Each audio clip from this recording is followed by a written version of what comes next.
Uy, 1,000 po tayo ngayon. Napalik na lang po ng video po natin ngayon, no? So, alam nyo ba, kanina kasi, nagkaroon po kasi ng press con nitong si Sarah. At syempre, alam nyo naman, tuwing press con po ni Sarah, masaya po tayo kasi meron po tayo pagtatawanan. Natural yun. Hindi ko talaga alam ba't ganun. Pag si Sarah po nagkakaroon ng press con, palagi po ako masaya. Kasi meron na naman po tayong pagtatawanan. Pero by the way, mga streetwise, no, promote muna natin to, no? Bago tayo mag-start, no? So, pag-usapan muna natin tong ating idol. Idol ko to eh. Hindi, honestly talaga. Without sarcasm, no? So, ito po si General Torre po ngayon. Okay. So, sa totoo lang mga kababayan mo, to, no? Nakailang PNP chief na ba si PBBM? Pang-apat na ba to? Pang-apat o pangatlo? Si General Torre. So, sa lahat po ng mga na-appoint po ni PBBM, si General Torre lang po talaga yung pinakamaayos na PNP chief. Sa totoo lang. Honestly, ako talaga naiingotan po talaga ako kay Acorda at saka kay pangalan ng isa, kay Barbil. Alam nyo naman, di ba? Binabatikos natin yung mga yan. Pero si Torre po talaga ibang level to. Malupit talaga to. Hello po, Ma'am Angel Fernandez. Maraming salamat po sa yung blessings, no? Shoutout po sa Japan. So, tingnan nyo anong ginawa ni Torre. Tingnan nyo ginawa ni General Torre ngayon. Sabi ni General Torre dito, okay, 8 Metro Manila Police Chief relieve for failing 5-minute response rule. So, mga kababayan, mga happy po ito. Nirelieve po ni General Torre. So, ibig sabihin nito mga kababayan, hindi po nagbibiro ang ating PNP chief nung sinabi niya nga na dapat pag 5 minutes nandyan na kayo. Sabi ng ibang mga tao, especially mga DDS, malabo daw mangyari to. Eh, mas marunong pa pala kayo sa police. Hindi nga. Marunong pa kayo sa police. Yung trabaho nila yan.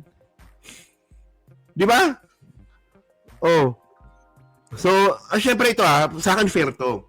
At least po yung nirelieve, hindi po yung pobreng police. Ang nirelieve po, yung hepe. Di ba yung pinaka-leader po ng isang istasyon? Okay po yun. Pabor po tayo dun. Oo. So, sabi dito, may nagko-comment, Papa din ni Torre, ang na-appoint din ni Apo. Talaga? Hindi ko alam yan. Ma-research ko nga yan. Yung tatay ni Torre, ma-research ka natin yan. So sabi dito, 8 Metro Manila Police Chief relieved for failing 5-minute response rule. So sabi dito, okay, after failing to comply with the Philippine National Police Directive requiring a 5-minute response time to emergency calls, so Ednel Parosa reported on Monday, June 16. So sa DZRH ata to, no? According to PNP Chief General Nicolas Torre, the police officials failed to meet the very simple directive during a recent simulations lang pala. Simulations exercise designed to test response capabilities to emergency hotline 911 calls. Yan So ano pala to? Simulation, parang testing lang. Pero kahit naman po testing lang, di ba? Nagbigay po ng isang ano ba? Parusa ba matatawag natin doon? Doon po sa mga hepe ng police. Okay. While their names were not disclosed, tama naman, in the initial interview, PNP spokesperson Jean Pajardo confirmed that the relief officials were the police of Caloocan, Navotas, Valenzuela, Mandaluyong, Marikina, San Juan, Parañaque, and Makati. Okay, so walang Manila, no? Okay. So, sabi dito, saan ba yun? Ito. Torre emphasized that this was effectively enforced during his time as Chief of Quezon City Police District and should be non-standard nationwide. Okay. So pala, ang naging basehan din pala ni Torre dito, nagawa niya na pala ito nung siya po yung Chief of Police ng Quezon City. So kung nagawa ito sa Quezon City, malabang di po ito magagawa sa buong Pilipinas. Diba? So yun. Okay. So actually, meron ditong video si Torre. Ito, panoorin lang natin to Okay, saan na ba ito? Sige. I want to preempt their explanations, pero pinag-explain ko na yung mga nirelieve ko pending the filing of cases against them for failure to comply with a very simple directive of the Chief PNP. So for the record lang, walo in what areas? Hindi ko na muna sabihin. At ayaw naman natin ipahiya yung mga tao. No? Chief of police. Ayaw ko lang, hindi ko naman sila para ipahiya at let them fire in public. No? I don't do that. Basta sa amin is, tinanggal sila and somebody will Actually, mas maganda to, no? Alam niyo yung ginawa ni Albayalde dati? Naalala niyo yun? Yung ginawa ni Albayalde dati? Ako hindi talaga ako bilib sa ganun eh. Yung may camera pa, pagagalitan mo yung pulis sa harap ng buong mundo. Naalala niyo ba yun? Press 1 nga kung naalala ninyo yan ha. Yung pupunta si Albayalde sa isang istasyon ng pulis, pag nakita niyang natutulog yung pulis, may camera, pagagalitan niya. Tapos yung iba, dinidibdiban pa. Oh. So, maraming konting halaga kaya baka pwede pong makadagdag pang... Ay, maraming salamat po. Thank you po kay Cristobal Cuartero. Okay, maraming salamat po. Oh, from Saudi yan ha. From Saudi. Oh. Galing ako Saudi galing akong Farwania, Exit 10, tapos Al-Kubar. Oh, nagtrabaho ako sa Salt. Oo. Ay, Kainaro, maraming salamat. So, di ba, tingnan ninyo nung tinanong po si Torre, Elazar nga, di ba? Elazar nga, no? Ano ba sabi ko kanina? Elazar, di ba? Ano ba sinabi ko kanina? Di ba Elazar, di ba? So, tawag nito, Elazar nga pala, hindi pala sa Albayalde. Albayalde, si Bato, ganun din si Bato. Di ba? Hindi kasi ang point natin dito mga kababayan, hindi mo na kailangan pahiyain po yung pulis. Pwede mo namang pahiyain yan closed door. Ako po para sa akin po napaka importante po sa akin yung professionalism po sa isang trabaho. Kasi ako mga kababayan na sa di lang po nakakaalam. Trabaho ko po dati nung sa abroad po ako, restaurant manager po ako noon. Kapag meron po ako pinapagalitan ng staff, closed door po yun. Hindi ko pinapahiya sa ibang staff. Ganun yung style ko eh. At ganun po ako na-train. Ngayon, ang ginawa nga po ni Elazar, di Bato, di ba? Si Bato, ganun din si Bato eh, namamahiya eh. May camera pa talaga. So para sa yung camera, simple na naman mga kababayan eh. Pag may camera, ibig sabihin nun, for publicity lang po yun. So napasikat ka, gamit mo yung pobreng police. So tama nga to. Hindi, para sa akin okay to. Yung huwag mo na pangalanan, at least, na-relieve.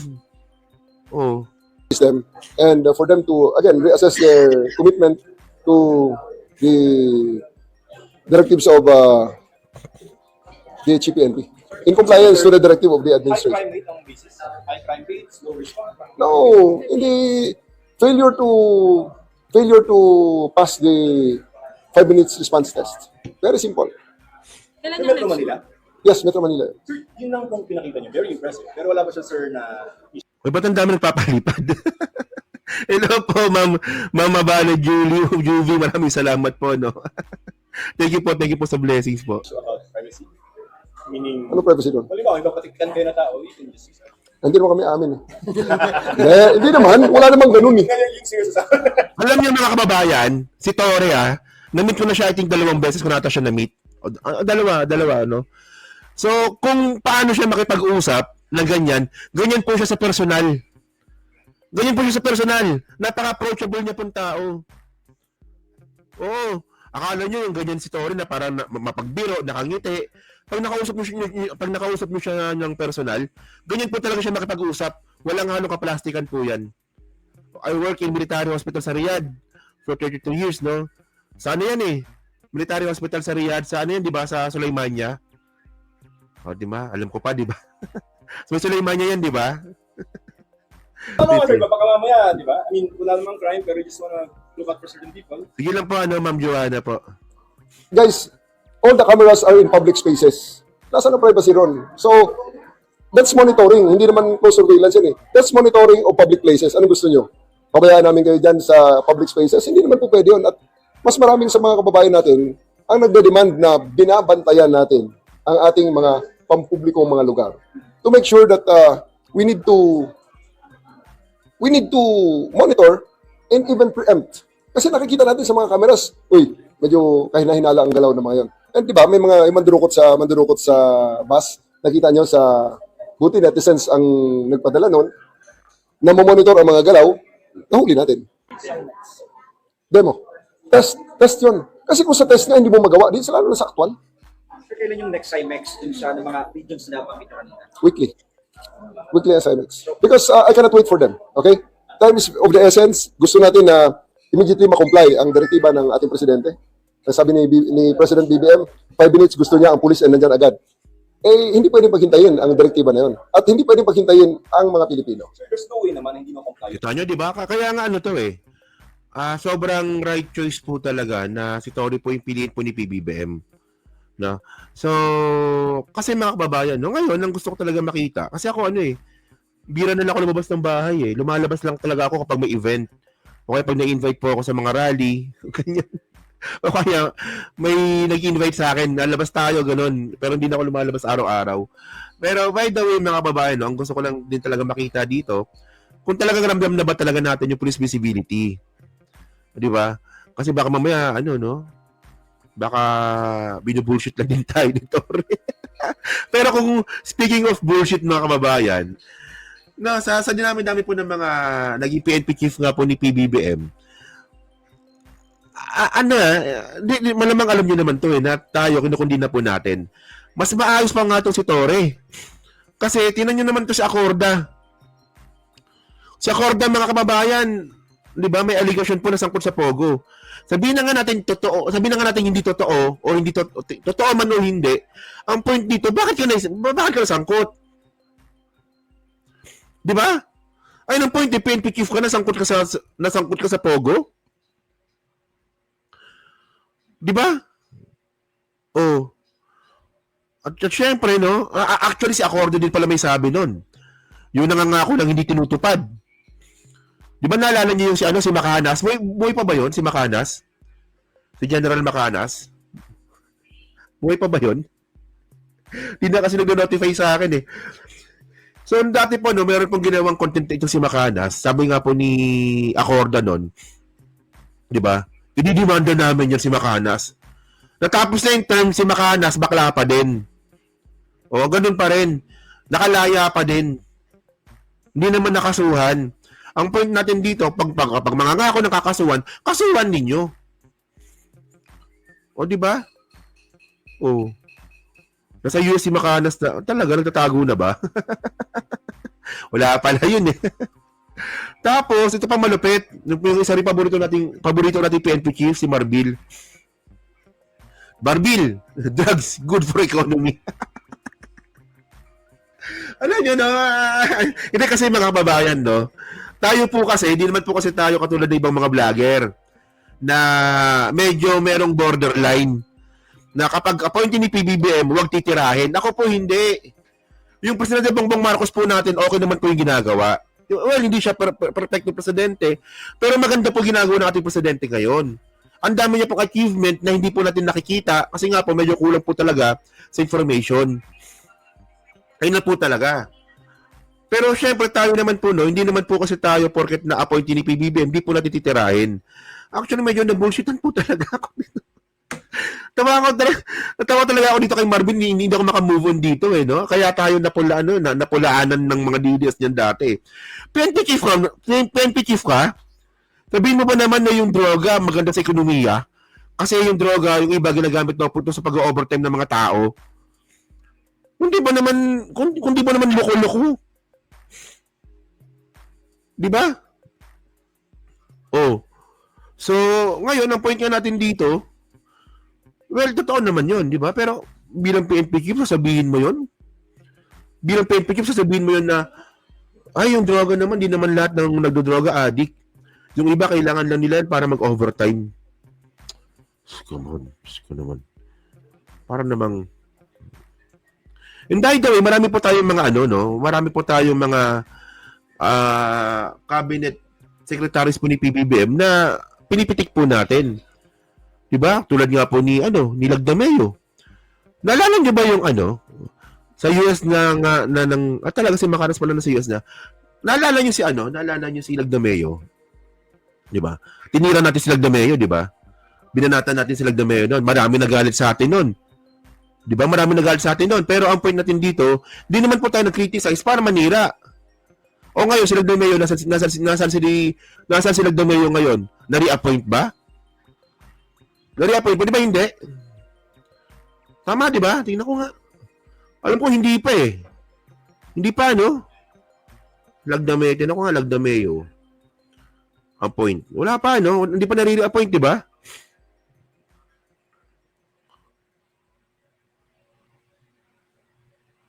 Wala pa. Di pa nga nare-reappoint. Oh. O si Herbosa. Di ba si Herbosa, tinitira din natin. Oh. Si Prasco, malapit-lapit na rin si Prasco. Oh. Kasi ang point natin dito, kaya tayo nag-criticize, hindi para manira.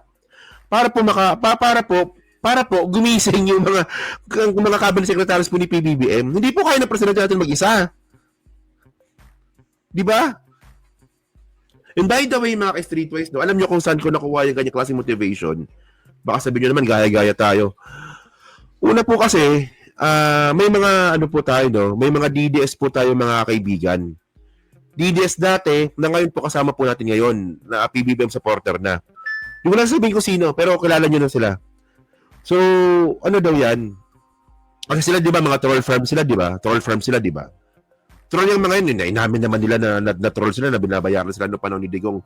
So, sabi nga nila, yung utos daw po sa kanila noong panahon ni Digong, kapag merong palpak na cabinet secretaries, tirahin. Sabi ko, nga, no? Sabi ko ganun. Pag palpak, tirahin. Hindi porket appointee ni PBBM, wag mong titirahin. Tama naman. Di ba? Tama naman yun. So, sabi ko, sige, ganun nga. Kasi, sa tingin ko, yun yung tama eh. O, di ba? And by the way, no, o nga pala, may podcast nga pala si PBBM, di ba? O, di ba? So, sinabi rin ni PBBM yan, di ba? Sabi ni PBBM nung nakaraan, itong podcast nga pala, buti na comment mo, no? Sabi nga ni PBBM nung nakaraan, kahit na kaibigan kita, kahit na mahal kita, pag mali yung ginagawa mo, pasensyahan tayo. O, di ba? Si PBBM nga, gumaganon na tayo, hindi. O, di ba? At least you get the point, no? Si Sangkay, ano yan, no? Huwag nyo na i-promote si Sangkay, sikat na yan. Okay, shoutout sa Sangkay, ah. So, yan, so kayo mga kababayan, no? So, ano nga pumasabi nyo nga po dito sa, sa